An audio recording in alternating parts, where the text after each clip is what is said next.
Hi, I'm Paul Battaglia, and this is Section P3. Now, students come into Section P3 and they've seen a variety of functions.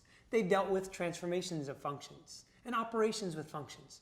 And really the goal of Section P3 is to just make sure that students take away all of these elements and really make sure that they're pretty good with them.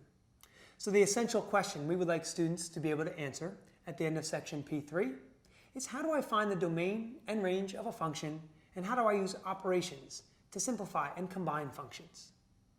Now, here's a great warm-up to consider as you're looking to start the class. What I really like here is we're getting towards the end of the section in the chapter, and I really want them to take a look at where we're going. So I'll put a function up on the board. F of x equals 3/4 x plus 1, a linear function. And then I'll ask them to compute the difference quotient. And then I look for that aha moment when I ask them, does anybody see anything specific or profound about the answer you got in relation to the function you started with?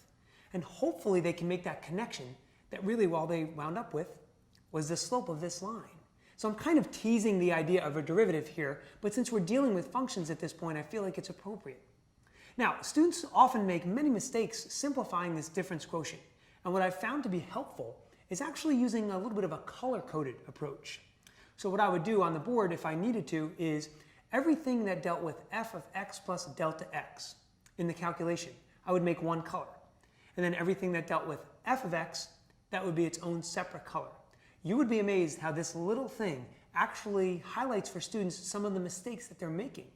And they sit back and go, oh, I didn't realize that that's where I was having the issue. So it really helps to clear everything up.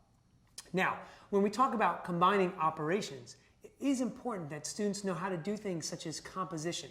We want them to be able to compose two functions and even break them apart and decompose them. This will prove especially helpful when we talk about the chain rule. Further down the road, we can actually look at mathematical practice number 4C. Use appropriate mathematical symbols and notation. And one of the things I'd like to point out to my students is that f of 3 does not necessarily mean f times 3. So we want to help them make that leap. Now, secondly, what we need to look at is other common mistakes. And example 2C deals with a piecewise function. And there are various things that students seem to miss here. Sometimes when they graph a piecewise function, they actually let the pieces run into each other. We have to remind them that then this would not be a function. It would fail the vertical line test. And one other big mistake I see here is actually students who somewhat forget how to deal with the break point in the domain of a piecewise function.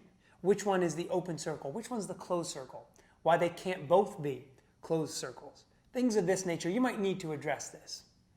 Now finally, if we're talking about connecting notations, here's a way to maybe deal with a messy function.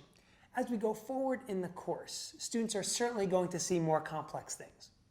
And the question becomes, do I want to continue to write a complex function over and over throughout the life of a problem? Or is there another way I can handle that? And there definitely is.